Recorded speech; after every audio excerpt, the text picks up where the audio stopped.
como vocês estão? O programa Saberes em Casa está de volta, mas antes de começar, solta aí o que a turminha tá fazendo aí de casa. A atividade de hoje é o quê? Cacto! Olha, que bonito! Oi, Pro, tudo bem? Olha aqui meu robô. O nome dele é Roboque. Ele consegue falar com a gente, nos dar conselhos e consegue nos trazer coisas quando a gente quer. Aqui, ó, vou fazer uma demonstração. O que é uma maçã? Aqui está a definição de maçã. O fruto da macieira. Por favor, então traga uma maçã. Aqui, ó, ele já trouxe a maçã.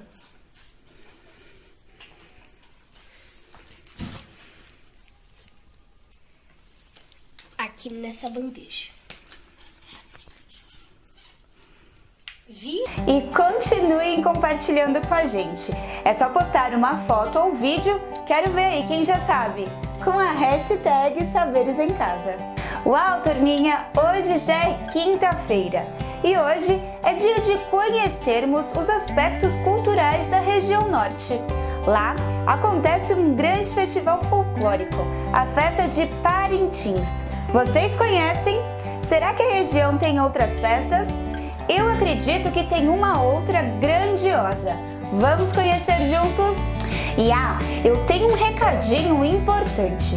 Espero que vocês tenham registrado tudo que vocês viram até aqui com a gente, pois vocês irão precisar. Então, guardem tudo que vocês estão fazendo. Combinado? O programa vai começar.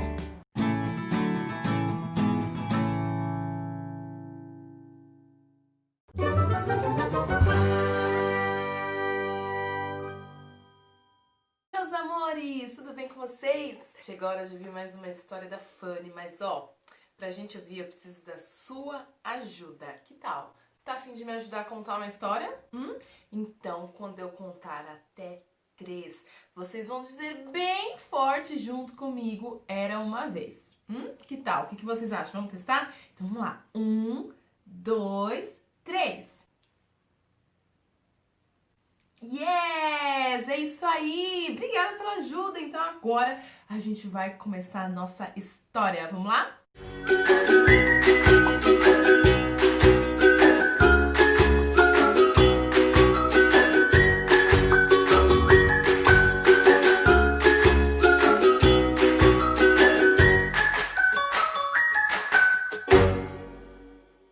Era uma vez uma floresta. E essa floresta, como em todas as florestas, tem o quê? Quem sabe? Bichos!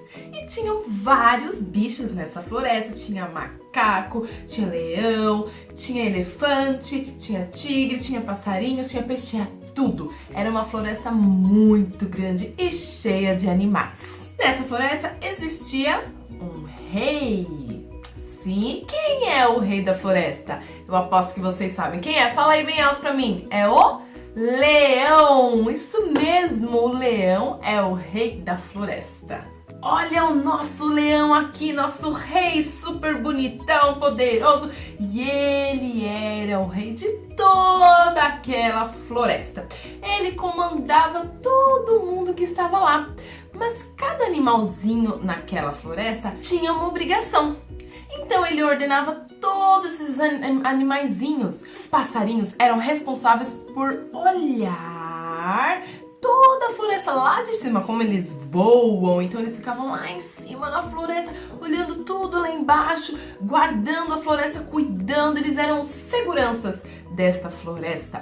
Os elefantes com aquela tromba enorme, eles faziam a limpeza lá do chão, porque eles sugavam aquela tromba que parecia um aspirador de pó, sugava e limpava toda a floresta. Os peixes, as baleias cuidavam lá da parte do rio, do mar, limpavam todo ali aquele rio, deixava tudo limpinho. Cada um tinha uma função e era por isso que a floresta funcionava muito bem. Mas um dia,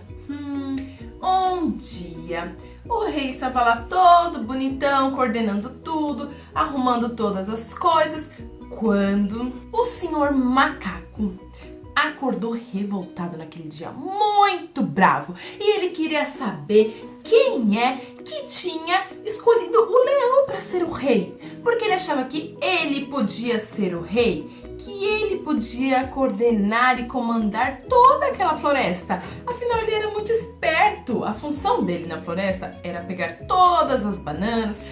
Para todo mundo, ele recolhia, pulava de árvore em árvore, recolhia todas as bananas para alimentar toda a floresta. Mas naquele dia ele estava muito bravo. Ele acordou muito bravo, ele queria saber por quê. E ele saiu perguntando para todo mundo na floresta: "Ei, você, por que que o leão é o rei da floresta? Você pode me dizer?" E os animais respondiam: "Eu não sei, macaco. O leão sempre foi o rei da floresta. Ele é poderoso, ele comanda todo mundo, é por isso que ele é o rei." "Ah, eu não concordo. Eu acho que eu poderia ser o rei. Afinal, eu também sou muito inteligente, eu pulo de árvore em árvore, eu sou rápido, eu sou veloz. Quem disse que o senhor leão é que é o rei da floresta?" E ele estava muito indignado. Ele foi até o leão e foi conversar com ele. "Senhor leão, eu estou aqui porque eu quero falar uma coisa com você. Eu quero saber por que você que é o rei da floresta." O leão já era muito esperto e ele já percebeu o que estava acontecendo. Muito sábio, ele respondeu para o macaco: "Ah, senhor macaco, eu entendi onde você está querendo chegar. Então, que tal a gente fazer um combinado? A gente troca de lugar durante uma semana. O que você acha? Você cuida dos meus afazeres e eu cuido dos seus." O macaco adorou a ideia. Falou: "Yes, agora sim eu vou ser o rei dessa floresta e vou mostrar como eu sou bom." E foi assim que aconteceu. Durante uma semana, o macaquinho aqui, ó, se tornou rei da floresta. Passou um dia.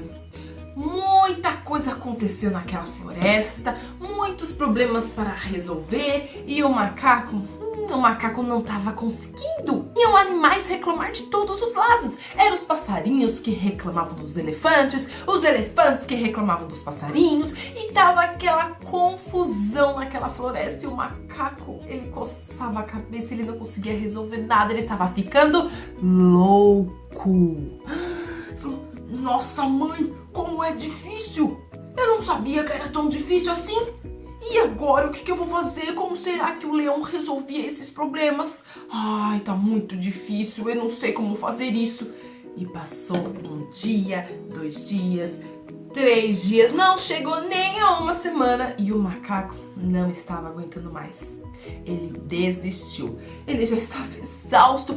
Toda a bicharada começou a reclamar na floresta: "Ah, mas que bagunça, que baderna, o macaco não sabe reinar, tá muita bagunça aqui, tá todo mundo fazendo o que não é pra fazer, a floresta tá toda suja, os animais estão brigando e o macaco não consegue resolver nada." A bicharada estava muito brava, reclamando de tudo.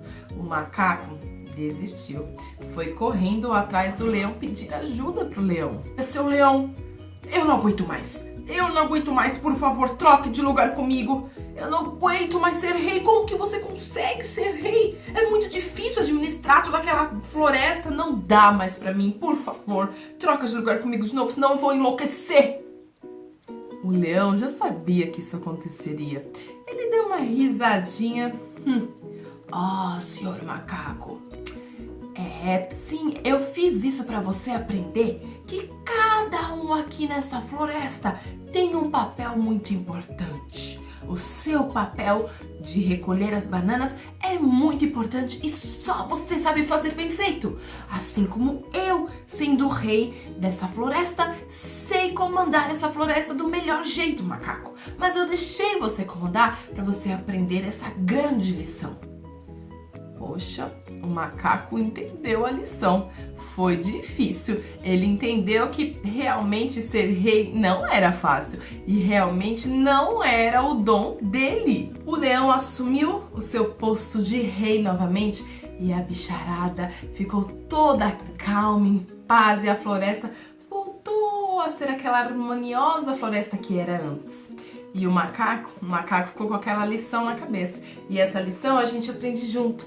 Cada um tem um dom, cada um é diferente. Deus deu um dom para cada um. Você não precisa ficar copiando, querendo ser o outro. Deus deu um dom especial para você. Então use o seu dom. Você pode ser muito bom em uma coisa e não muito bom em outra. E não tem problema nenhum. Todos nós temos um dom diferente. Todos nós somos importantes aonde estamos. Então aprendam essa lição junto com o macaco, que é melhor a gente fazer aquilo que a gente está ali pronto para fazer, no que a gente é bom, no que Deus nos capacitou para sermos. Não fique invejando o lugar do outro, não fique invejando o que o outro é. Você é especial e você é bom naquilo que você faz. Até a próxima. Tchau!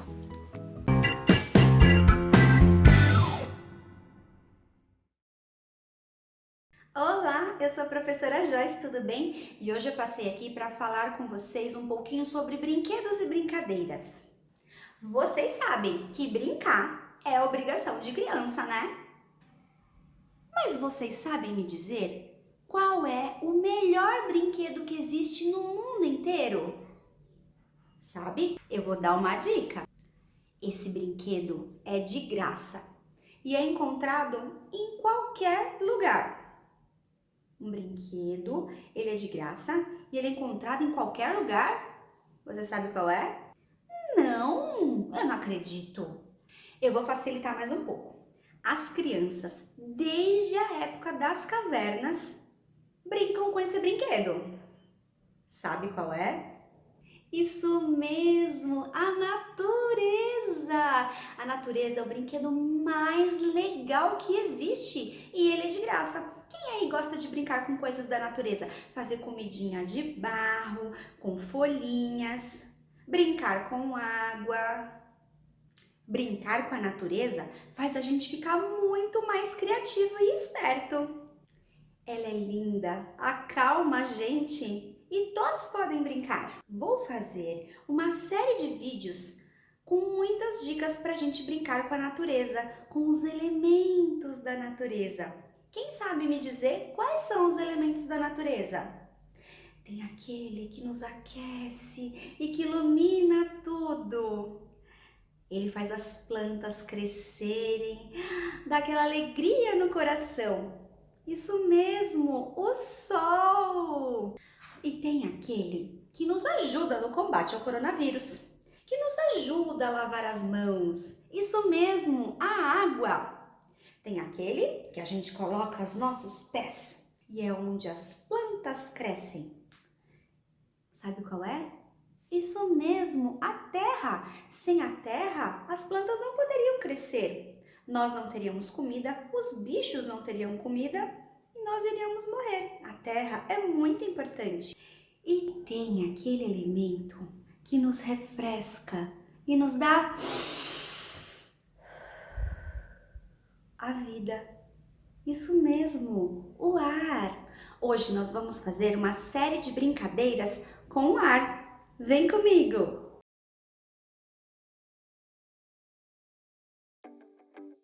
A nossa primeira atividade é um paraquedas. Ele é muito legal e muito fácil de fazer. Você vai precisar de um prato, uma sacolinha de mercado, barbante, um pregador, fita adesiva e uma tesoura sem ponta. Primeira coisa, você vai recortar o fundo da sacola e as laterais e vai abrir e deixar bem esticadinho. Vai ficar assim. Agora é só colocar na mesa. Você pode usar o prato como molde, mas eu quero que o meu paraquedas fique bem grande. Por isso eu peguei essa tampa de pote plástico pra gente usar de molde. É só colocar em cima e riscar em volta. Viram? O círculo ficou bem grande. Agora é só recortar. Dobra ao meio e agora mais uma vez ao meio. Assim, fica parecendo uma fatia de pizza. Agora com a caneta, eu vou fazer uma marquinha nessas pontinhas aqui da nossa pizza. E vou abrir novamente o plástico. Aqui eu tenho 4 pedaços de barbante, todos com o mesmo tamanho. Agora é só colocar o barbante em cima daquela marquinha que você fez e colocar uma fita adesiva. Coloca nos 4 pedaços. Agora é só juntar as 4 pontinhas e passar um pedacinho bem pequenininho de durex. Na pontinha você tem que colocar o pregador. Tem que ser alguma coisa bem levinha, pode até ser um bonequinho, mas ele precisa ser bem levinho. Vamos ver o nosso paraquedas em ação? 5, 4, 3,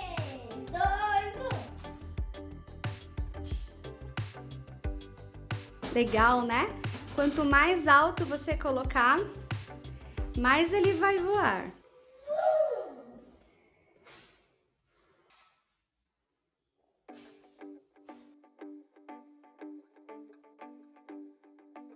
Agora nós vamos fazer uma brincadeira com o ar que tem dentro da gente, uma brincadeira de assoprar.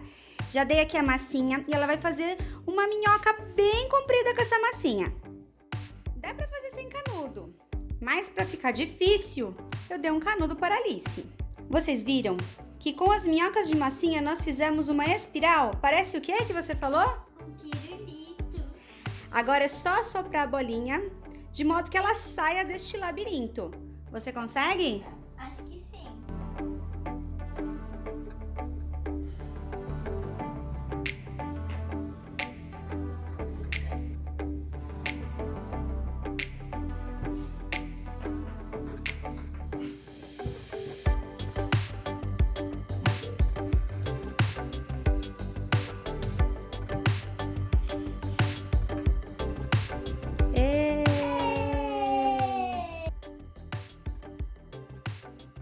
Para a próxima atividade, nós vamos precisar de fitas coloridas, aproximadamente meio metro cada pedaço. Você também pode pegar uma tira de 1 metro e dobrar ao meio. E 2 argolas, pode ser de madeira, de plástico, uma pulseira, o que você tiver em casa. Não tem segredo para fazer essa pipa.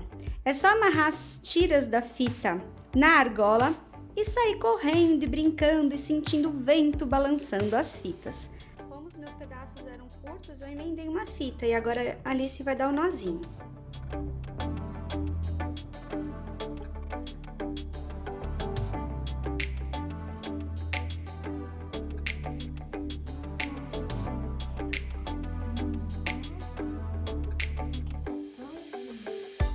É legal que trabalha a coordenação motora, as cores, além da criança ver, né, essa questão do vento balançando as coisas.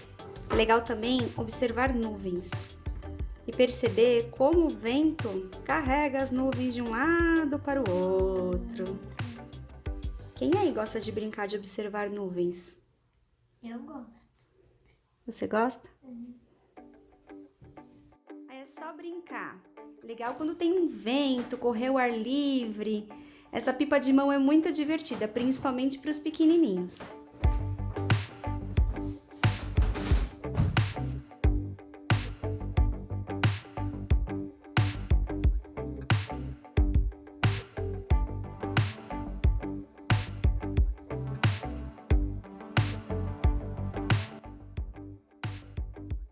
Outra brincadeira legal também é amarrar um barbante numa cadeira e a outra ponta em outra cadeira. E nesse barbante colocar um copinho com um furinho no meio e pedir para as crianças soprarem até chegar do outro lado. Quero só ver quem tem o pulmão bem forte e bastante fôlego. Ah, esqueci de falar. Essa bolinha é de desodorante Roll-On. Eu sempre guardo quando acaba o desodorante porque ela é ótima para brincar. Ela parece uma bolinha de ping-pong. Se você fizer alguma das atividades, poste nas redes sociais com a hashtag Saberes em Casa e @Portal Se Informe. Um beijo e até mais!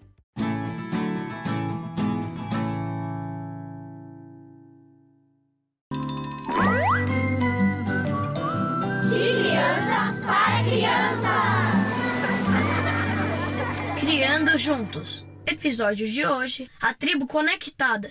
Cauã e Yara são índios e moram numa tribo no coração da floresta amazônica.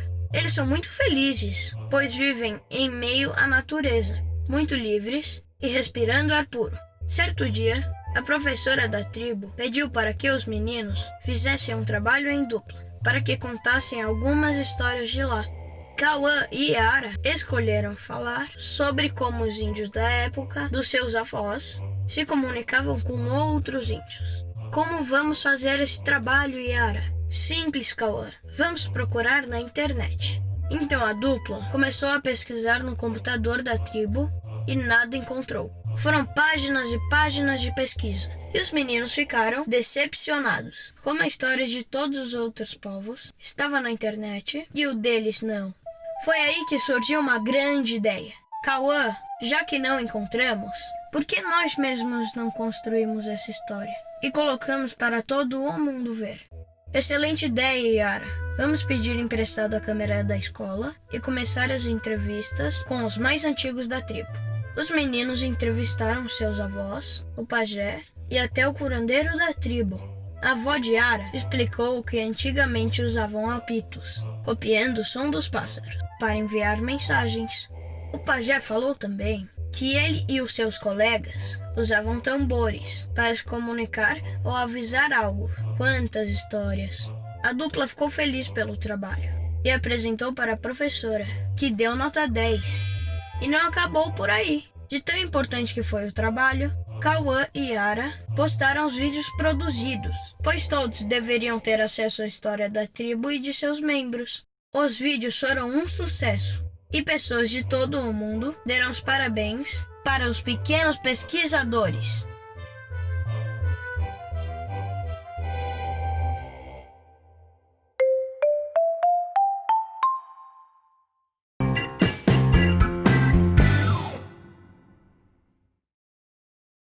Fala galerinha, tudo bem com vocês? Quem aqui gosta de trava-línguas? Trava-língua? Vou ensinar pra vocês alguns trava-línguas super legais e diferentes pra você brincar aí na sua casa com a sua família. Bora lá? Vou começar com os trava-línguas aí, depois você tenta na sua casa, hein? Primeiro trava-língua. Se a liga me ligasse, eu ligava a liga.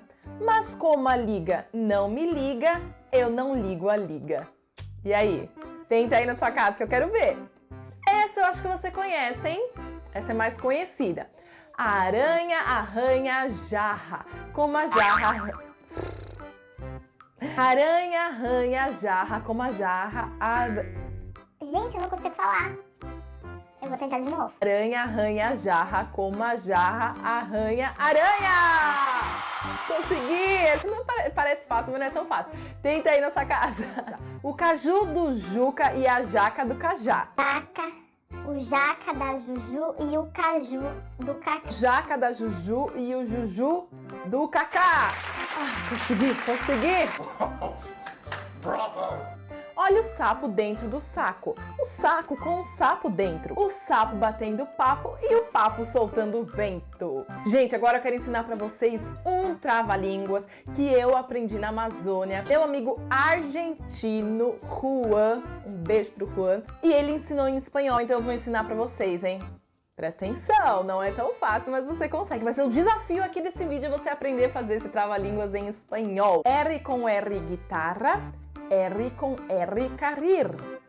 Rápido correm los... 2000 anos depois.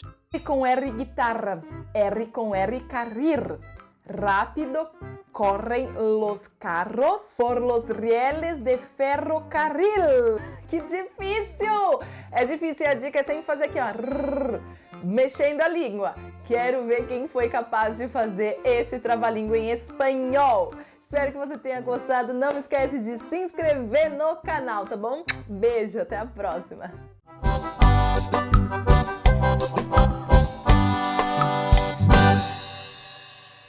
Olá pessoal, tudo bem? Hoje eu passei para a gente conversar sobre uma palavra muito especial. Sabe qual é? O nome. Hoje nós vamos conversar sobre a escrita do nosso nome. O nome é uma palavra muito significativa para a criança. Ela faz parte da identidade dela. É a sua primeira marca no mundo, uma marca muito especial. E por isso requer atividades especiais também. Como é a palavra mais próxima da criança, ela tem um significado muito grande. E trabalhar com a escrita do nome é fundamental no início do processo de alfabetização. Com o nome, a gente aprende letras, o som das letras e a direção que a gente começa a ler as coisas na língua portuguesa, que é da esquerda para a direita. O modo como nós lemos é um combinado, uma convenção. Outras línguas leem de baixo para cima, da direita para a esquerda, por isso ela precisa se familiarizar com a direcionalidade da escrita. E isso ela aprende muitas vezes com a escrita do nome, porque eu não posso começar a escrever meu nome pela última letra, eu sempre começo pela primeira. Esse vídeo está bem comprido e ele tem muitas sugestões de atividades. Por isso, eu sugiro que vocês assistam várias e várias vezes e façam cada uma das atividades com calma, no tempo de vocês, no tempo aí que a família consegue disponibilizar para as atividades, certo? Ao todo, são 5 atividades. Vamos ver como elas são? A primeira atividade que eu vou sugerir para vocês é conversar sobre a origem do nome da criança. Eu tive até um papo aqui com a minha mãe hoje para relembrar a história que ela já tinha me contado lá quando eu era criança. Por exemplo, o meu nome significa alegria, porque Joy em inglês é alegria. Minha mãe diz que colocou Joyce na lista dela porque ela gostava muito de um escritor que tinha o sobrenome Joyce, James Joyce. Ela achou lindo o sobrenome dele e quis me dar um nome em homenagem a ele. Uma sugestão que eu dou é assim, ó, antes de dormir, depois de lerem um livrinho, vocês podem falar assim: hoje eu vou contar uma história para você, a história do seu nome. Conta quem escolheu o nome, por que escolheu esse nome tem um significado? Como foi para escolher esse nome? Foi fácil ou foi difícil? Eu tenho certeza que todas as crianças vão amar saber a história do nome delas, como ele foi escolhido. Na segunda atividade, nós vamos fazer uma etiqueta para as nossas letras móveis. Quem aí já fez o saquinho com as letras móveis? Ou saquinho, ou caixinha. O importante é guardá-las com muito carinho. Quando alguma coisa tem o nosso nome, é porque aquela coisa é nossa. Então, por isso é interessante marcar as coisas das crianças com o nome delas. Na escola, a gente sempre pede para colocar nome nos lápis, nome na borracha, nome no apontador, na mochila, nas peças de roupa, sempre com letra bastão, lembram? Dessa forma, as coisas da criança ficam marcadas com o nome dela e ela sabe que aquilo é dela e de mais ninguém. Escrever o nome tem que ter sempre um significado. Geralmente é para marcar alguma coisa que pertence à criança. Não é a cópia pela cópia, é colocar a minha marca. Por isso que na escola a gente vive pedindo para as crianças colocarem o nome em suas atividades. Nenhum artista deixa de assinar a sua obra, não é mesmo? Quando a criança está escrevendo o nome, a gente sempre pergunta: qual a primeira letra do seu nome? Por onde eu começo a ler? Por onde eu começo a escrever? Quantas letras tem seu nome? Por isso, na escola, nós convidamos as crianças a escrever várias e várias vezes o nome delas. E sempre, sempre de forma contextualizada. Porque a gente não sai por aí, pelo mundo, escrevendo palavras à toa, não é mesmo? Tudo que a gente escreve tem uma intenção, tem um porquê. E a escrita do nome tem que ser assim também. Depois que a criança escrever o nome, é interessante pegar as letras móveis e tentar montar o nome com as letras. Aí a gente conta novamente. Será que nós colocamos todas as letras? Que letra começa? Que letra termina? Que som que tem a letra que começa? Qual o som da letra que termina? Olá pessoal, tudo bem? Esse é o Arthur e hoje ele vai me ajudar. Mamãe. Arthur, sabe o que é isso? É um pacote com as letras móveis. Esse pacotinho é seu, mas como é que nós vamos saber que esse pacote é seu? Tem que escrever o que aqui na frente para todo mundo saber que é seu? Arthur. Tem que escrever seu nome? Então vamos fazer uma etiqueta bem bonita para as nossas letrinhas móveis? Aqui tá a folha e o crachá. Que letra começa seu nome? Que letra é essa? Que letra é essa? A. E essa? R. E essa? T. E essa? H. E essa? U. E essa? R. Muito bem! Por qual letra nós começamos a escrever o nome? Qual a primeira letrinha que você vai escrever? Mostra pra mim com o dedinho. Porque o A sempre começa. O A sempre começa seu nome, muito bem. Vamos caprichar bastante, porque a gente vai colar aqui na frente para todo mundo saber que essas letrinhas são suas, tá bom?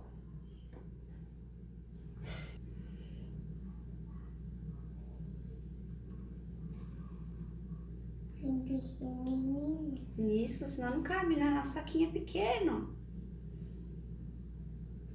Ai, que lindo! Vai, faz a outra. Ó, já fez essa. Agora já vai fazer essa.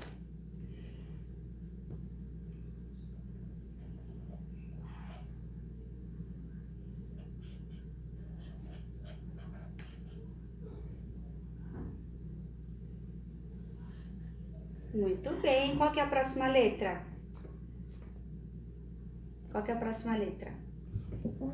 T.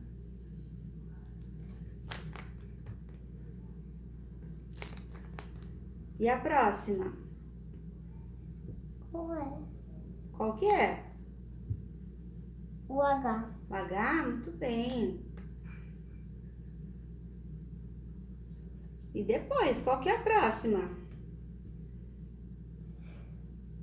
Olha aqui, qual que é a próxima?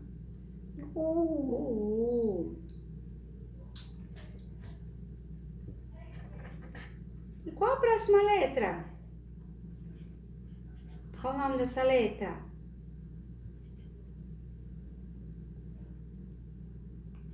R. Muito bem! Parabéns! Agora eu vou recortar e vou colar aqui na frente para todo mundo saber que esse saquinho cheio de letras é seu.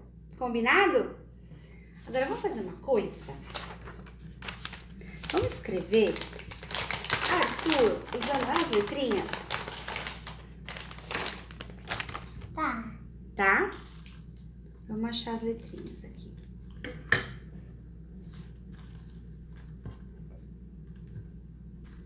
Qual a primeira letra que a gente tem que procurar? Que letra começa seu nome? O A. Então, coloca o A em cima da letra A. Coloca lá em cima da letra A.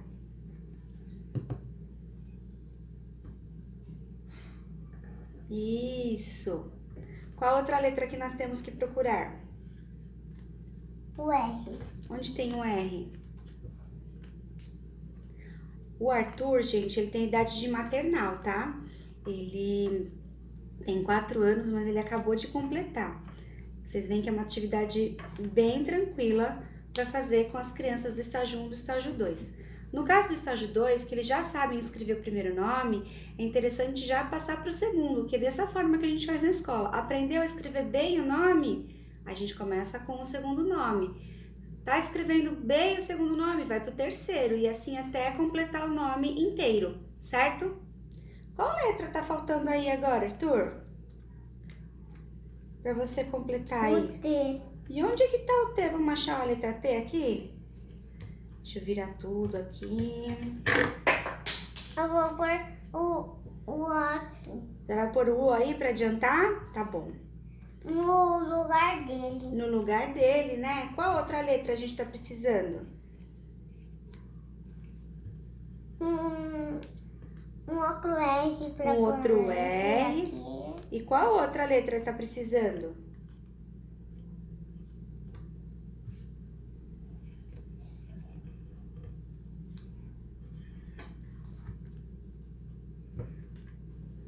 Tá precisando do mesmo desse. Uma letra T? Será que não tem nenhuma letra T por aqui? Olha por aqui assim. Como ele é pequenininho, eu deixo misturado, mas eu deixo bem pertinho dele a letra para facilitar para Olha, isso encontrar. parece um T. Parece, mas não é. Ó, aqui tem algumas letras. Vê se o T tá aqui no meio dessas. Ah, tá. Achou? Sim, é essa. Muito bem. Ó, mistura algumas letras e deixa a letra que ele precisa no meio. E aí fica mais fácil dele encontrar do que no meio de todas essas letras. Aqui no meio tem uma letra que tá faltando no seu nome. Olha seu nome, qual letra tá faltando? Que letra é essa? H. Muito bem, parabéns! A nossa terceira atividade é muito legal. Nós vamos separar alguns nomes de pessoas próximas da criança. Conforme a criança for pegando rapidez e agilidade nessa atividade, vocês podem e devem aumentar o número de nomes. Ah, e coloca o nome do tio que mora na outra cidade, coloca o nome do cachorro, ou se não tiver tantas pessoas assim conhecidas da família, amigos e tudo mais, pode colocar inclusive o nome dos bonecos, pode colocar Thor, pode colocar o Hulk e a Barbie e outros personagens que vocês queiram. Vou colocar alguns pedaços de papel com nomes de pessoas próximas da criança e eu vou falar assim, olha, aqui eu tenho o nome de tal, tal e tal pessoa. Você já vai falar para ela quais os nomes que estão na mesa, mas você não vai apontar quais são os papéis de cada um dos nomes. E vai falar para a criança, bom, onde será que está o nome de tal pessoa? E o nome da outra pessoa?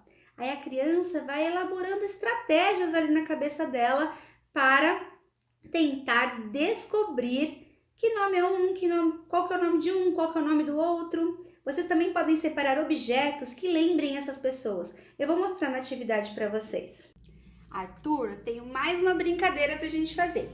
Aqui eu coloquei vários nomes de várias pessoas da família que estão aqui confinadas com a gente. Tem Luigi, Arthur, Roseli e Joyce. Você tem que descobrir onde está escrito o seu nome e das outras pessoas, tá bom? Qual papel está escrito Arthur? Aqui. Muito bem. O que você gosta de fazer? Tablet. Então, coloca o tablet em cima do seu nome. Onde está escrito Joyce? Qual que é a primeira letra do meu nome? J. E onde tem um J aqui? Aqui. Será que é que está escrito meu nome? O que a mamãe gosta de fazer? De ler o livro. Então, coloca o livro em cima do Por que meu... tem um J? Porque é a minha letra inicial. Pronto, a minha é do jacaré. Onde está escrito Roseli? Com que letra começa Roseli? Não sei. É igual do Ronaldo. H. H. E vamos pensar no Luigi. Que letra que é Roseli? Tem o seu nome também. Letra R. Qual desses nomes começa com a letra R? Esse aqui. Será que aqui está escrito Roseli? Porque tem um R. Muito bem. O que a vovó gosta de fazer? Pintar. Então coloca uma tinta em cima do nome dela. Então, se aqui está escrito Arthur, Joyce e Roseli, aqui que nome que está escrito aqui? Luigi. Que letra começa o nome do Luigi? L. L. O que o Luigi fica fazendo o dia inteiro? Celular. Então coloca o celular em cima do nome dele. Muito bem! Viram só que interessante? Muitas vezes as crianças já sabem a inicial do nome das pessoas da família. e ela vai tentar fazer essa leitura a partir do que ela já sabe. Então, já sabe que R é de Roseli, que L é de Luíde. Então, às vezes não leu a palavra inteira, mas ele sabe que ali é o nome da pessoa e sabe também qual é o nome dele. Bem interessante, né? A quarta atividade é muito gostosa, é com massinha. Quem não tiver massinha em casa, podem assistir aí no programa Saberes em Casa, que algumas professoras já ensinaram a fazer massinha. Vai pegar a massinha e vai fazer as letrinhas do nome com massinha e vai montar. Se a criança ainda não souber todas as letras, vocês podem pegar o modelo, aquele que nós fizemos no saquinho das letras móveis. Arthur, agora nós vamos fazer o seu nome com a massinha, tá bom? Que letra você vai fazer primeiro? O que tá faltando aí?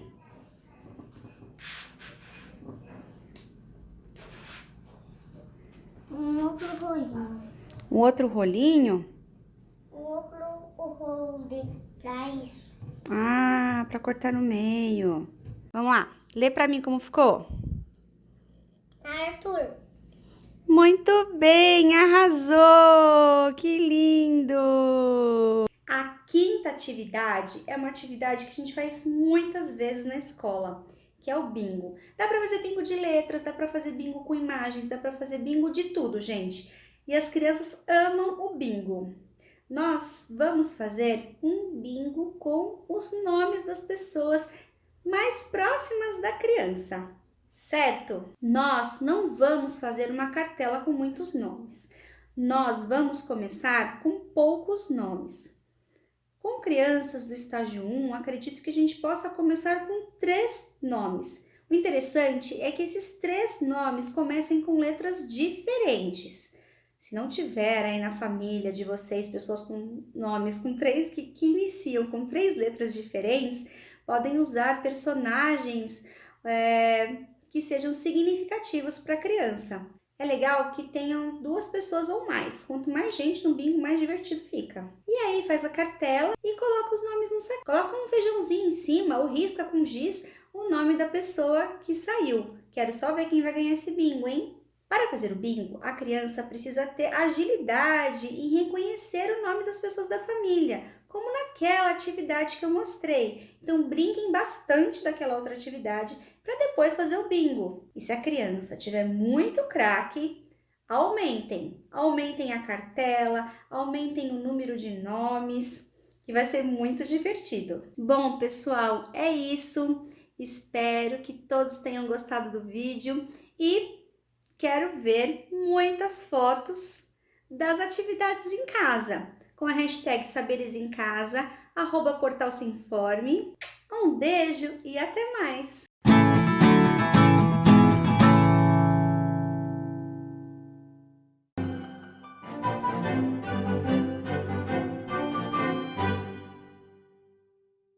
Oi gente, tudo bem com vocês?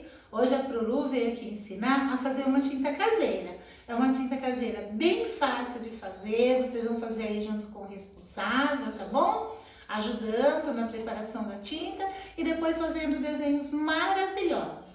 Olha, eu vou mostrar pra vocês um desenho que eu fiz ontem. Deixei secar, tá? Porque como a tinta é com água, tem que fazer o desenho e esperar secar. Aqui eu usei o dedo para escrever Prolu e embaixo eu usei pincel. Então pode ser uma atividade que vocês podem fazer com o dedo ou com o pincel, tá bom? Como quiserem. Então pra gente fazer isso, o que nós vamos utilizar? Uma xícara de farinha de trigo, meia xícara de sal, uma xícara de água, suco em pó para dar cor à nossa tinta ou corante alimentício. Mais uma coisa, potinhos que tenham tampa para a gente guardar a nossa tinta, tá bom? Ou pode ser copinho, o que vocês tiverem, só que tem que tampar. Então vamos começar a nossa atividade? Olha, essa tinta eu fiz ontem, que é a que eu usei, tá vendo? Olha, eu usei aqui, ó, suco em pó e usei corante alimentício em algumas cores. Aqui, ó, o verde e azul foi com corante e esse rosinha e o roxinho foi com suco em pó, tá bom? Então vamos começar a nossa atividade? Olha, a gente coloca, se tiver uma jarra, é bom porque já fica no jeito certo de virar nossa tinta, tá bom? Então, olha, a xícara de farinha, colocamos a água e vamos mexendo, tá bom? Olha, colocamos a água e vamos mexendo. Olha, ele fica meio mole aqui no começo, tá vendo? Olha, tô mexendo bem pra desmanchar aqui, dissolver, tirar esses gruminhos, ó, da farinha. E agora eu vou colocar o sal pra dar ponto à nossa tinta. Então, vai colocando o sal aos poucos, mexendo, porque a tinta não pode ficar muito líquida para não ficar escorrendo, né? Então, mais um pouco de sal. Coloquei a minha xícara toda. Ó, mexo bem. Olha, a nossa tinta já está pronta. Olha que fácil. Então, aqui ela está sem cor. O que eu vou fazer? Eu vou dividi-la aqui nos meus potinhos para dar cor, tá? Eu quero um pouco de cada cor, ó.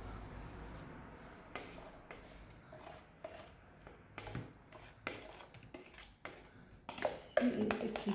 Aí vocês dividam aí pela quantidade de cor que vocês têm, tá? No caso aqui eu tenho umas 4 cores, dá pra... Ó, vou deixar aqui. Agora eu vou pegar...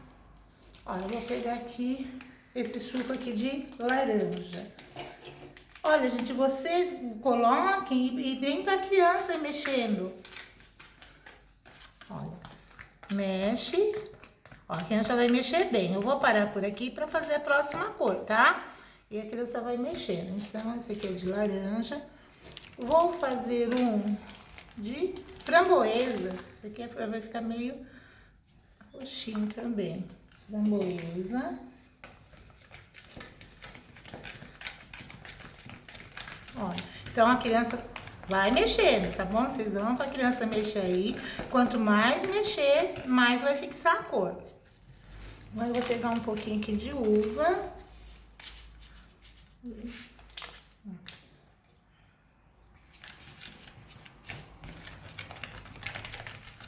Aqui, esse meio roxinho. Tá bom? Olha, mexe bem. Isso aqui é uma atividade legal de fazer. A criança vai adorar. E é muito importante para a criança falar, eu fiz. Nossa, vocês vão ver como que eles vão amar. Então, agora eu vou usar um corante alimentício para vocês verem. O corante, basta colocar umas 3 ou 4 gotas, tá, gente? Porque o corante, ele é forte. Então, olha aqui, ó. Tá vendo, ó? Se quiser verde claro, deixa menos. Se quiser verde escuro, deixa mais. Mas, olha, fica a critério de vocês, tá bom? Então, e nisso a criança vai mexendo. Quando aí faz as atividades, tem que esperar secar, tá? Vou pegar só um aqui com o dedo mesmo pra vocês verem, olha. Ficou uma delícia essa... Vou pegar uma outra cor, olha. Só que tem que esperar secar, tá bom?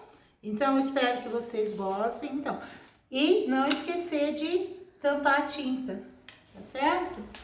Então, gente, espero que vocês tenham gostado, que criem aí desenhos maravilhosos, pode ser no sulfite, na tampa de caixa de papelão, na cartolina, no que vocês quiserem, tá bom? Menos nas paredes da mamãe, tá certo, gente? Então, até a próxima. Por enquanto, eu aqui na minha casa, vocês na casa de vocês, mas logo, logo estaremos com fé em Deus lá na escola, fazendo atividades maravilhosas que tanto vocês gostam. Saudades de todos, tá, gente? Beijos!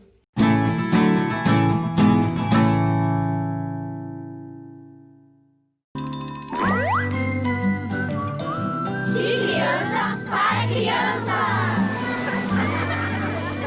Criando Juntos, o episódio de hoje conhecendo a cultura indígena. Um dia, crianças europeias estavam no avião vindo para o Brasil conhecerem os indígenas. Quando chegaram no aeroporto, viram uma placa escrito o seguinte: aldeias indígenas. Seguiram o guia e logo já avistaram alguns índios que perguntaram: "Qual é o seu nome?" As crianças responderam: "O meu nome é Caroline e o dele é Mike." Os índios começaram a fazer uma dança tradicional de sua cultura. Logo, logo, Caroline e Mike já estavam dançando junto com os novos amigos.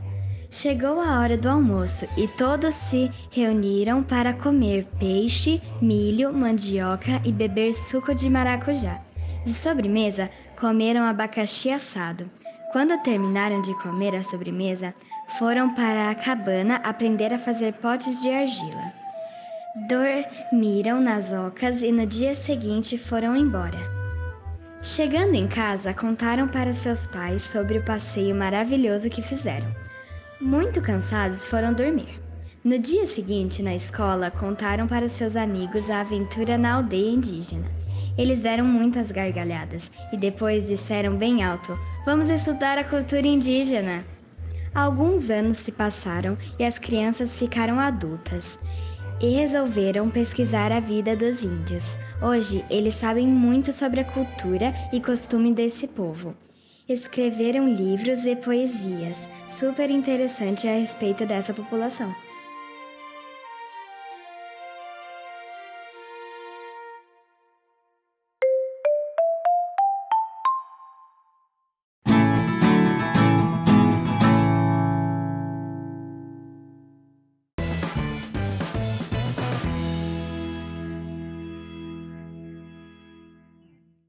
Olá, turma, bom dia! Chegamos para mais um desafio do dia. Como é que vocês estão? Eu estou bem também. Só acho que essa semana está passando rápido demais. Eu já estou começando a ficar com saudade aqui do nosso mapa. Mas eu tenho certeza que tem gente por aí curiosíssimo para saber qual vai ser a troca que a Pro vai fazer aqui no meu painel, que eu sempre busco correlacionar aí com os assuntos que nós vamos conversar nos nossos encontros. O que será que nos espera a partir das próximas semanas, hein? Só que agora vamos deixar de conversa e já vamos começar com a nossa roleta. Vamos lá? Então vamos lá, é a última vez que vamos utilizar a roleta, que nos acompanhou aí durante todos os encontros quando falamos das regiões do Brasil.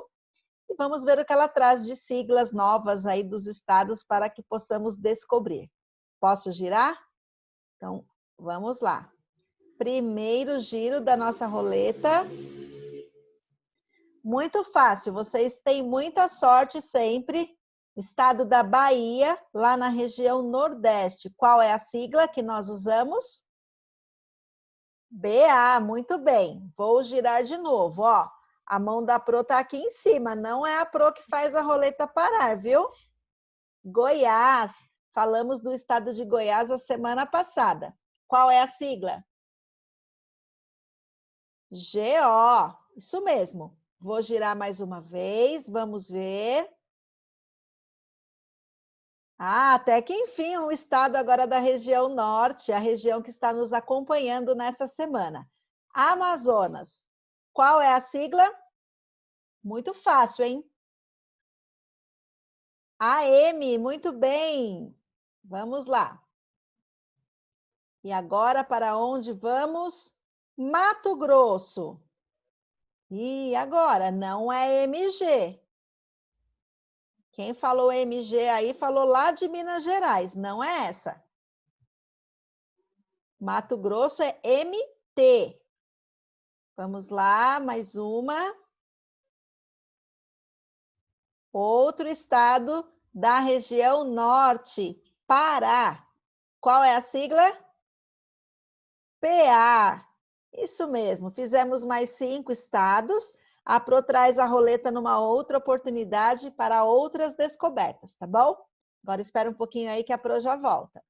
Muito bem, viu? Vocês estão de parabéns. A Pro fica sempre muito feliz em conseguir compartilhar algumas coisas diferentes aqui com vocês e tentar ficar perto, mesmo estando aqui um pouco longe de todos vocês. A roleta hoje foi o último dia dela com as siglas, né, dos estados. Numa próxima oportunidade, quando for possível, a Pro tenta colocar ela nos nossos encontros de novo, tá bom? Agora vamos anotar o tema de hoje e a data e vamos passear pela cultura da região norte. Vocês já devem imaginar que tem muitas coisas diferentes por lá, né? E olha, tem mesmo. É uma região muito rica de elementos culturais, que vão desde a alimentação até festas típicas tradicionais que nós temos ainda acontecendo. Além disso, alguns hábitos culturalmente construídos, eles foram mantidos, sendo passados aí de geração para geração. Ontem mesmo, quando eu te falei sobre os aspectos naturais, eu falei que eles têm um hábito muito comum lá de consumir ervas retiradas diretamente da floresta e fazem muitos chás. Os grãos, a castanha de caju, a castanha do Pará, também chamada de castanha brasileira, de tão importante que ela é, tão marcante que ela é lá na região norte. Consumida em todos os outros estados do Brasil, ou pelo menos na maioria deles, mas originária lá da região norte. Então, a Pro vai compartilhar mais uma vez a tela com vocês para que eu possa ir mostrando algumas imagens e nós vamos conversando um pouquinho a respeito dessa cultura, tá bom? Então vamos lá. Então vamos lá, a Pro vai ficar aqui menorzinha para poder ir mostrando algumas imagens aí para vocês bem legais e nós irmos viajando pelos aspectos culturais que nós temos na região norte. Para começar, falar da região norte e não falar sobre a alimentação é como se não estivéssemos caracterizando esses estados. Então, a culinária da região norte, ela apresenta vários ingredientes que são retirados diretamente da floresta amazônica. E são muitas coisas. A pimenta, cupuaçu, castanhas, peixes, ervas e muitos outros. Então, nessas imagens que vocês estão vendo aí, nós temos o cupuaçu, ele diretamente na árvore e do lado aí uma imagem dele cortado. Ele é muito utilizado para fazer sucos, doces, eles utilizam muito como recheios de chocolates, então é sorvete, então às vezes aqui na nossa região, em algumas sorveterias, nós conseguimos encontrar sorvetes com essas características e sabores específicos, e agora o cupuaçu você já sabe como ele é e de onde ele é. Temos ainda as castanhas, castanha do Pará, castanha de caju, então são muito usados por lá. Temos também o açaí. Você sabia que o açaí, a origem dele é da região norte? E olha só aí ele na árvore, como que é uma árvore de açaí. Então é feita a coleta, né, do açaí, aí depois ele é triturado, ele é produzido e aí vira a polpa do açaí, que nós consumimos muito por aqui também, e assim como o cupuaçu, sorvetes, outros doces, recheios de chocolates são muito utilizados por lá. Com relação às festividades, a região norte também é uma região muito festeira, e uma das festas bem comuns que nós temos por lá é na região do Pará, essa primeira imagem, que é a festa do carimbó. É uma dança típica do estado, com uma vestimenta específica. Ah, tem uma coisa interessante sobre a alimentação que eu esqueci de te contar. Eles comem muito lá carne de pato, e aí eles fazem o pato no tucupi, que é bem característico da região. Então, voltando às festividades, além do carimbó, é muito marcante na região norte a cultura indígena. Então, todas as tradições indígenas, as danças, as festividades, a cultura indígena é bem marcante por lá, tá bom? O que mais que nós temos? Uma grande festa, uma grande comemoração lá, que é o Festival de Parintins. Essa festa, ela é realizada no mês de junho, lá no estado do Amazonas. E ela acontece num local, que é esse que está sendo mostrado aí na imagem para vocês, que se chama Bumbódromo. Então, o que é esse festival? Esse festival é uma disputa dos bois garantido, que é representado na cor vermelha, e o boi caprichoso, que é representado na cor azul. Tem uma grande história por trás dessa representação. O evento ele dura 3 dias e tem vários personagens aí bem definidos no desfile que é feito aí no Bumbódromo, tá bom? Tem regulamento, tem julgamento, vai definir qual foi o boi que teve melhor atuação para ser consagrado aí como boi vencedor. Temos também uma manifestação religiosa bem famosa por lá, tombada como patrimônio, né? Que é o Círio de Nazaré. Então, é uma procissão que acontece no estado do Pará, em homenagem à Nossa Senhora de Nazaré. A procissão mesmo, ela acontece no mês de outubro, mas o ano inteiro a cidade se organiza para essa festividade. Recebem turistas de várias partes do mundo, porque ele foi, em 2004, considerado Patrimônio Histórico e Artístico Nacional pelo IPHAN, e a quantidade de pessoas que frequenta, que vai e que é movido a participar do Círio de Nazaré é muito grande. Então, é um exemplo de uma festividade como patrimônio cultural que marca aí a região norte e por isso a Pro está te mostrando, tá bom? Já vou aproveitar que estou por aqui com vocês e falando de cultura, nós temos também as palavrinhas, o regionalismo, que é muito marcante lá na região norte, e eu já vou aproveitar para apresentar as palavras para vocês. Então, nós temos aí, elas vão fazer parte do nosso desafio, vocês vão investigar o significado delas, tá bom? E aí nós vamos descobrir um pouquinho mais da cultura que nós temos aí na região norte. Então, a primeira delas aí é brocado. O que significa para as pessoas da região norte quando eles falam brocado? Segunda palavrinha da nossa lista, capar o gato. É uma expressão muito comum por lá. Égua. E já vou te dizer que eles não estão se referindo ao animal não, viu? Levou o farelo. O que será que significa isso? Miudinho, TU e vigia bem. Então, são essas as palavrinhas que nós vamos utilizar na nossa primeira parte do desafio, tá bom? Então, vou repetir. Brocado, capar o gato, égua, levou o farelo, miudinho, TU e vigia bem. O que será que tudo isso significa, hein? Ficou curioso? Então, depois do encontro, você já agiliza aí e resolve a primeira parte do nosso desafio, tá bom? Então, espera um pouquinho aí que a Pro já volta para terminar de contar para vocês a outra parte que nós temos do nosso desafio. Viram só quanta coisa? Eu já até adiantei uma parte do desafio.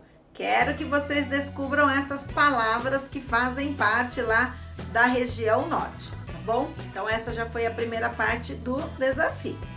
Na segunda parte do desafio, a Pro quer que vocês... É apenas uma reflexão, tá bom? Vocês vão escolher de todas as regiões por onde nós passamos, aquela que você mais gostou de conhecer. Você pode ter gostado mais pelas curiosidades, pelos aspectos naturais, pela cultura, não importa, tá bom? É um motivo seu.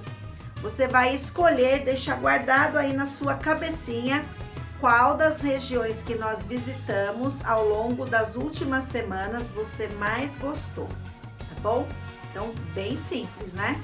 Então, a primeira parte do desafio, olha aí na síntese, é investigar as palavrinhas que vão compor a última parte do nosso dicionário. Se você construiu esse dicionário num livreto à parte, faz uma capa bem organizadinho, deixa bem bonitinho, tá bom? Quem fez no caderno, não tem problema, essa vai ser a última parte aí da nossa construção. E a segunda parte do desafio é apenas uma reflexão. Você vai escolher de todas as regiões que nós visitamos, aquela que você mais gostou de viajar comigo, tá bom? Amanhã no nosso último encontro para falar sobre as regiões do Brasil. Traremos as curiosidades da região norte e faremos um giro, um jogo das descobertas para revisitarmos tudo que passou por aqui nos nossos encontros sobre as regiões do nosso país.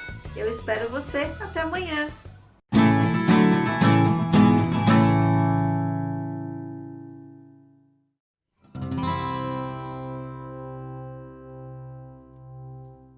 Olha a educação de jovens e adultos chegando para mais uma aula.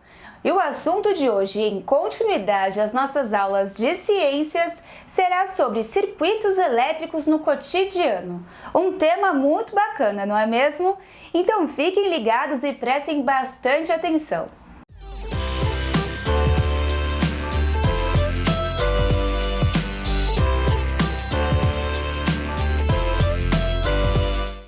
Circuitos elétricos no cotidiano. Esse é o tema da aula de hoje e eu sou a professora Rafaela Lima, professora de ciências. E você olha para esse tema e fala, tá, o que são circuitos elétricos?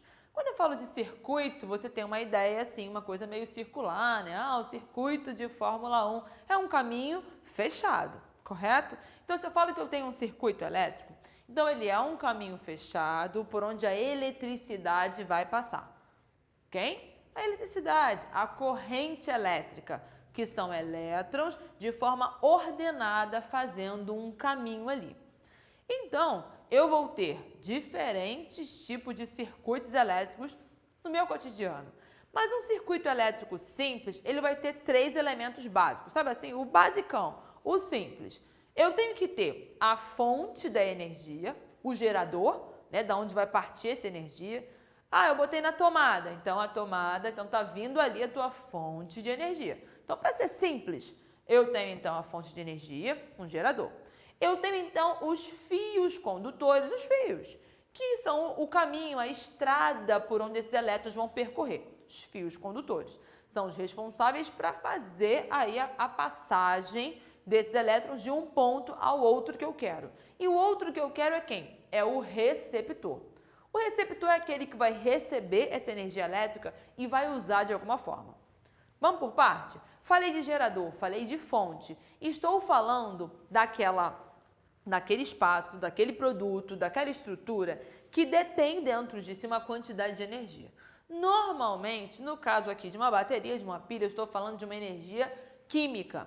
Então, ela tem ali uma série de substâncias químicas que estão capazes de reservar e de, a partir de pequenas reações, produzir essa energia elétrica. Então, eu tenho a fonte, eu tenho o gerador.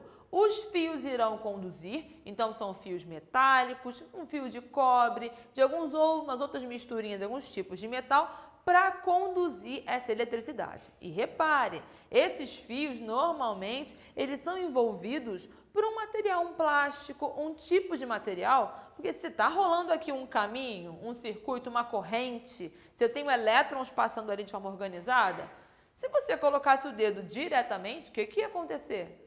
O circuito ia desviar e ia passar por dentro do seu corpo. Você ia sentir um choque, o temível choque. Se esse fio está envolvidinho, direitinho, eu evito perdas de elétrons, perda de calor, eu garanto a minha eficiência no meu circuito, bonitinho. E aí eu tenho lá o meu receptor. O receptor vai ser aquele local que vai receber essa energia elétrica e vai transformar. Ele pode transformar, por exemplo, aqui numa energia luminosa, numa energia térmica. A gente tem diferentes tipos de receptores. Tem os receptores chamados de resistores. São esses que vão receber energia elétrica e transformar numa energia térmica.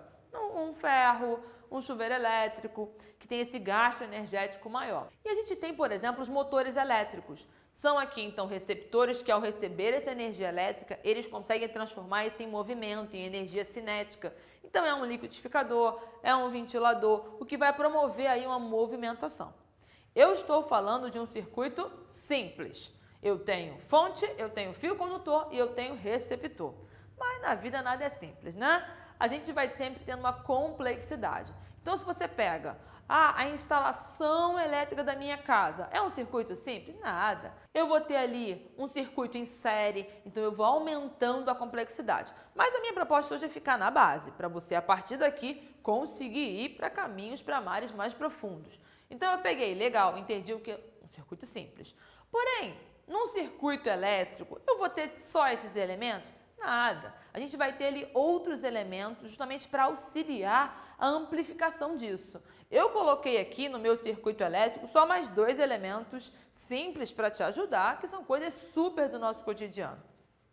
Interruptor. Interruptor, dentro de um circuito elétrico, a gente chama de um dispositivo de manobra. O que é uma manobra? Porque eu não tenho aqui um caminho, eu não tenho um caminho, um circuito contínuo aqui. O interruptor, ele vai me permitir pausar ou ativar esse circuito. Então, ele tem aqui dentro da sua estrutura, eu vou ligar ou desligar aqui, ele consegue pausar a passagem desse circuito ou continuar. É uma forma de eu regular isso aí. Eu poderia fazer simplesmente lâmpada, meu fiozinho e colocar na minha pilha e acender? Poderia, mas ia ficar ligado direto até a pilha acabar, até a fonte de energia liberar toda ela, porque essa energia ela vai então se dissipar de onde tem maior potencial para onde tem menos. Então, qual é a minha jogada? Coisa, né? O ser humano é esperto, vamos controlar isso aí, coloca o interruptor. Avançando na questão dos circuitos elétricos, entendeu-se que muitas vezes esse gerador, que é a fonte de energia, muitas vezes ela descontrolava. E ela liberava energia demais, demais, demais. Energia tanta que podia vir com tanta intensidade a ponto de até derreter o meu fio, por exemplo. Transformada em calor, a ponto de derreter o fio, ou até em faíscas, virando em fogo. É o chamado curto-circuito. Você já deve ter visto na televisão, falou assim, teve um incêndio num lugar tal, um curto-circuito. Ou até dentro da sua casa. O que é o tal do curto-circuito? A fonte, essa fonte, a parte geradora, ela de repente, por algum motivo, pode ser uma coisa que está antiga, que está sem manutenção, está liberando energia demais, a ponto de essa energia se transformar em calor, se transformar até em fogo. Pegou fogo, complicou o negócio. E aí, qual é a jogada? Ter alguns dispositivos de segurança. E o fusível é um dispositivo de segurança. Você já deve ter visto umas pecinhas coloridas assim, são os fusíveis de carro. Então, tem vários tipos de fusíveis. Qual é a proposta do fusível? A proposta do fusível, ele está ali no meio do circuito, a corrente está passando por ele, vida que segue. Porém, se vem uma intensidade muito grande, esse circuito ele vai resistir, ele estoura. Ele para de funcionar. O circuito queimou. Se o circuito queimou, o caminho é interrompido por segurança. Então, é uma ótima jogada, correto? A gente também usa em casa um outro dispositivo de segurança, que ele vai atuar tanto como um dispositivo de manobra, quanto atuando aí uma parceria com a questão da proteção, como o fusível, que é o chamado disjuntor. Se você não sabe, pergunta aí o responsável aí da sua casa. Tem um disjuntor aqui em casa? O disjuntor desarmou. Já viu essa história? O disjuntor, ele vai ser um dispositivo de manobra, justamente para ligar o circuito ou da casa toda. Tem casa que tem um disjuntor só para a casa toda, o que não é certo. O certo é ter ali os disjuntores por setores. Então, tem o disjuntor do banheiro, o disjuntor da cozinha, o disjuntor da sala ou alguns cômodos juntos. Então, se eu ligar só aquele ali, vai ter energia só naquele cômodo. Eu estou fazendo, então, já que tem vários circuitos envolvidos, tem o da sua casa, tem o da vizinhança, tem o do prédio, então tem que ter uma organização nisso aí. Entra na questão da complexidade dos circuitos elétricos. Se eu tenho um disjuntor, eu já tenho uma segurança. O disjuntor, ele tanto vai ser um dispositivo de manobra, quanto ele também vai ser um dispositivo de proteção. Veio, de repente, lá uma carga grande demais de energia elétrica na sua casa. O disjuntor, desarma, apaga tudo. Ou seja, parei de passar a corrente elétrica, o circuito foi interrompido, mas foi por uma boa causa. É melhor interromper esse caminho do que continuar vindo essa energia toda, isso virar calor e isso virar fogo. Incêndio, tragédia, treta na certa. Se o seu disjuntor está com problema, pode ser que passe.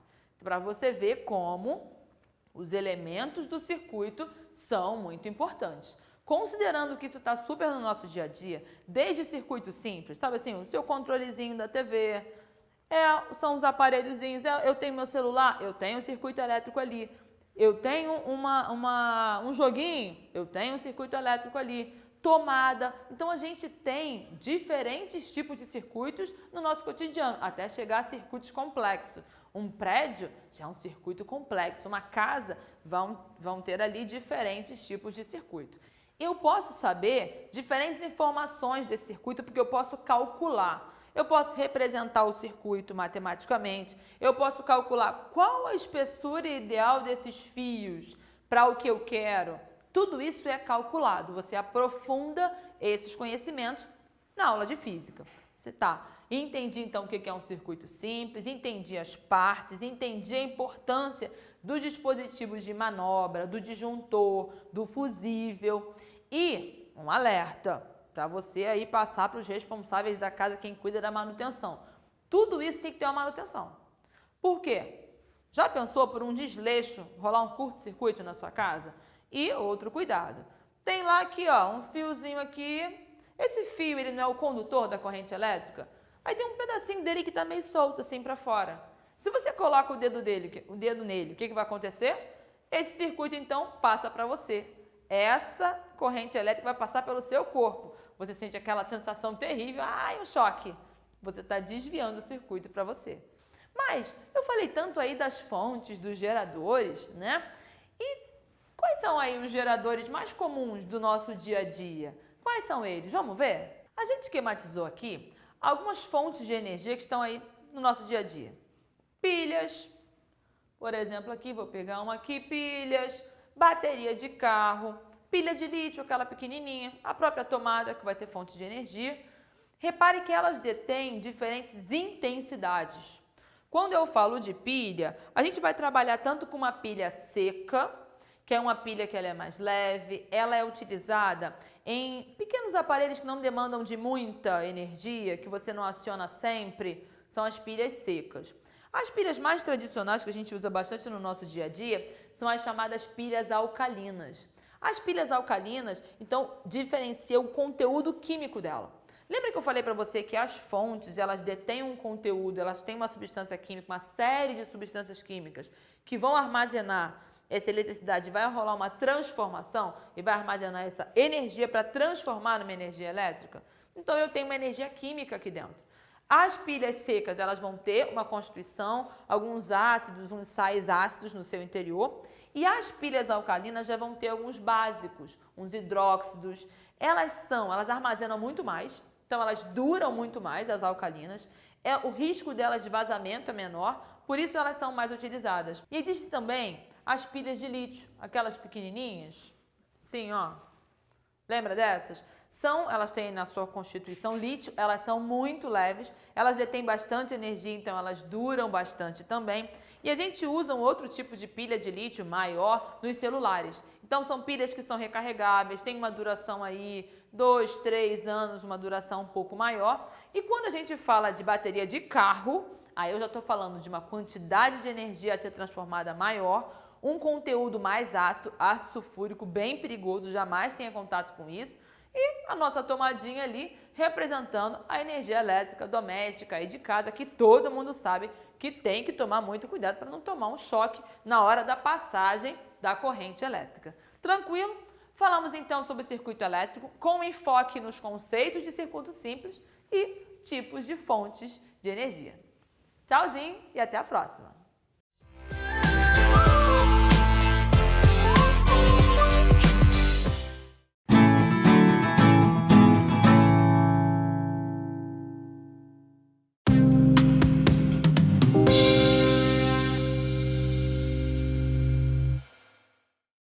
Olá, que bom estarmos juntos mais uma vez. Vocês estão bem? Espero que sim. Hoje em nosso encontro, continuaremos falando um pouco mais sobre as danças. Mas antes de começarmos, quero saber como foi para vocês a experiência de arriscar alguns passos da catira, a dança proposta no vídeo anterior pelo professor Leonardo. Outra coisa, eu vi que vocês estão conhecendo e experimentando nas aulas de arte com a professora Ângela a dança contemporânea. Achei super legal. Vocês perceberam, através das aulas de arte e educação física, que temos várias maneiras de nos expressar? Seja através da dança contemporânea ou das danças regionais que apresentei a vocês, os nossos gestos e movimentos são forma de linguagem e estão carregados de significados. Seja a partir dos movimentos realizados no nosso dia a dia, onde você teve a possibilidade de criar e recriar sua própria dança na aula de arte, ou através das danças pertencentes a outro tempo histórico que vocês tiveram contato na aula de educação física, os vários estilos de dança que foram surgindo representam as pessoas de uma determinada época que viviam em determinados locais, com culturas diferentes ou que ainda são culturas próximas ou iguais à nossa.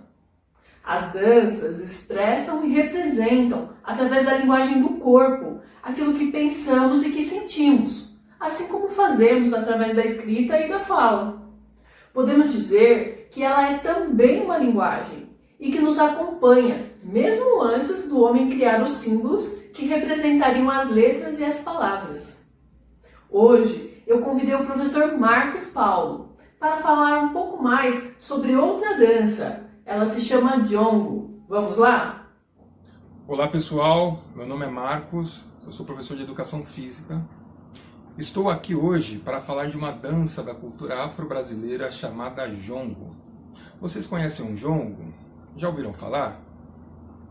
O Jongo é uma dança criada pelos negros que vieram escravizados do continente africano.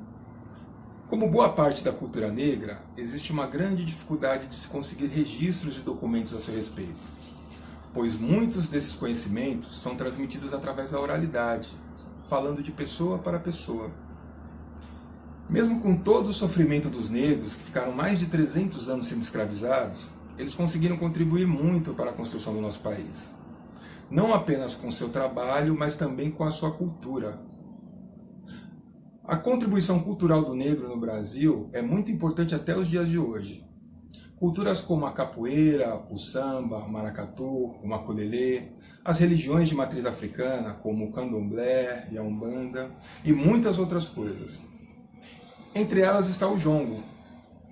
Não se sabe ao certo se o jongo foi criado na África ou no Brasil pelos negros vindos de lá. Porém, se sabe que foi criado pelos negros da região centro-sul africana, onde hoje ficam países como Angola e Moçambique. Esses negros eram conhecidos como bantus. O jongo tem uma característica de ser uma dança de roda. A tradição diz que quem abre a roda e começa a dança são sempre os mais velhos que estão presentes. No jongo se valoriza muito a ancestralidade. Os ancestrais são aquelas pessoas que vieram antes de nós, como os nossos pais, avós, bisavós. As músicas no jongo são chamadas de pontos e muitas vezes são cantadas em forma de metáfora, que é como se fossem códigos. Os negros escravizados passavam mensagens entre eles através desses pontos, como, por exemplo, combinavam fugas ou falavam do sofrimento que estavam passando de uma forma que os brancos, que eram os donos das fazendas onde eles trabalhavam, não conseguissem entender. No jongo são utilizados 3 tambores, que são chamados de caxambu, tambu e candongueiro.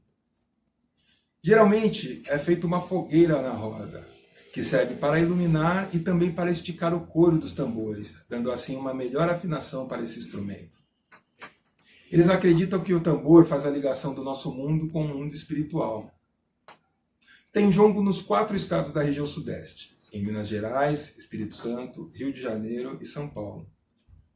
Em alguns lugares, a dança do jongo é conhecida pelo nome de um dos tambores. Por exemplo, em alguns lugares, ao invés deles falarem que dançam jongo, eles falam que dançam caxambu, ou candongueiro, ou tambu. Entre os grupos de jongo, existem diferenças na forma de se vestir e também de dançar.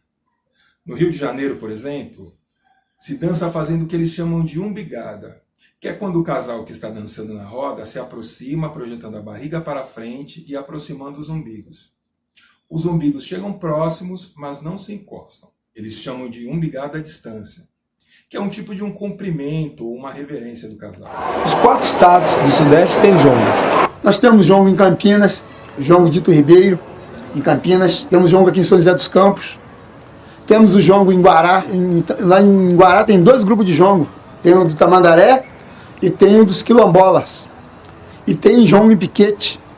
Aí vai subindo, vai descendo mais. É Pinheiral, tem um jongo lá em Pinheiral. Tem um jongo em Arrozal.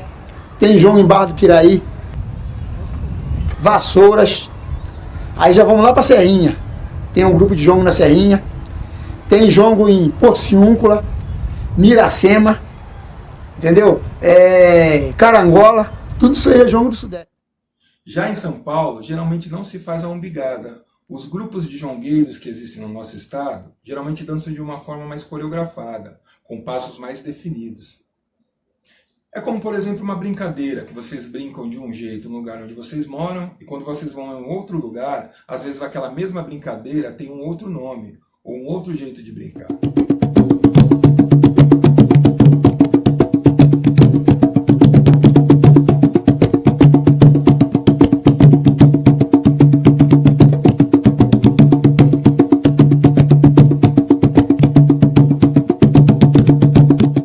Existe uma relação muito forte do jongo com o samba, principalmente o samba do Rio de Janeiro.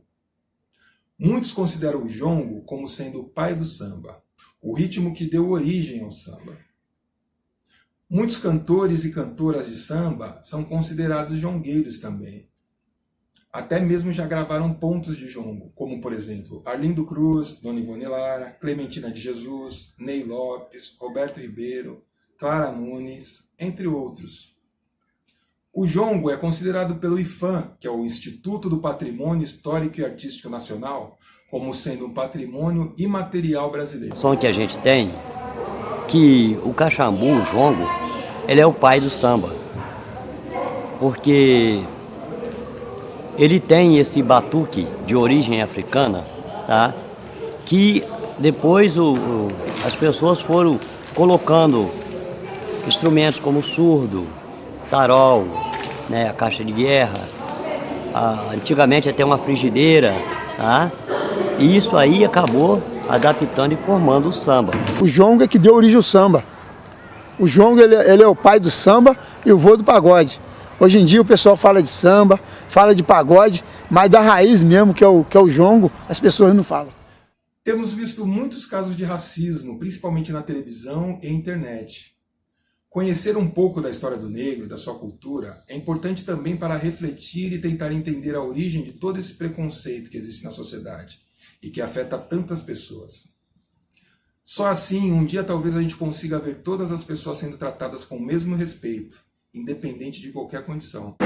Eu acho que é uma maneira das pessoas poderem estar acessando essa história da cultura africana e afro-brasileira e através dessa formação possibilitar uma visão mais ampla sobre a presença dos africanos aqui no Brasil. E aí, que tal dançar um pouco de jongo aí na sua casa? Como a dança também é uma forma de se expressar, cada um pode dançar do seu jeito. Todos podemos experimentar. Até a próxima. Tchau, tchau.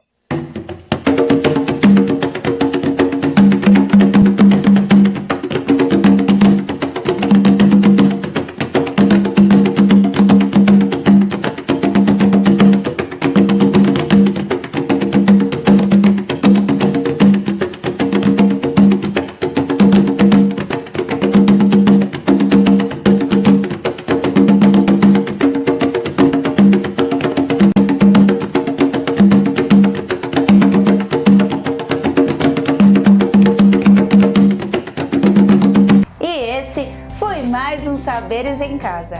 Amanhã eu espero vocês às 9 da manhã.